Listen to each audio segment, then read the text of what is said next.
ലക്ഷ്മിയും ഷാനവാസും കൂടെ എല്ലാവരുടെയും പോയിന്റ് നോക്കി നിൽക്കുകയാണ് ലൈവിൽ. ഇന്നത്തെ ഗെയിം ഷാനവാസ് നന്നായിട്ട് കളിച്ചിരുന്നെങ്കിൽ ഷാനവാസിനെ മേലെ കയറായിരുന്നു. ഷാനവാസ് പക്ഷേ കുറച്ച് സൈലൻ്റ് ആയിട്ടായിരുന്നു നിന്നത്. കളിക്കാൻ ഒരു ഇൻട്രസ്റ്റ് ഇല്ലാതെ തന്നെയാണ് നിന്നത്. ബോർഡ് നോക്കിയിട്ട് ഷാനവാസ് പറയുക അക്ബർ ഇന്ന് സ്റ്റക്കായി പോയി. അപ്പോൾ ലക്ഷ്മി പറയുന്നു ആ അഡ്വാൻറ്റേജ് നിവിൻ ഇന്ന് അക്ബറിന് കൊടുത്തില്ല എന്ന്.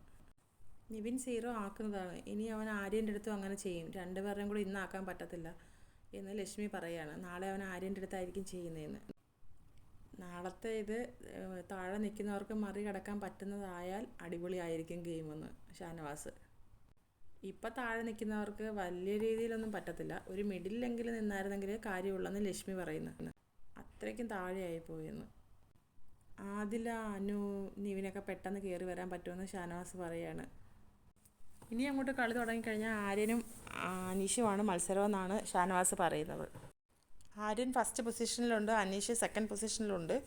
പക്ഷേ അനിമോൾ നാളെ നന്നായിട്ട് അനിമോൾക്ക് കിട്ടുവാണെങ്കിൽ അനിമോളും മേലെ കയറി വരാനുള്ള ചാൻസ് ഉണ്ട്.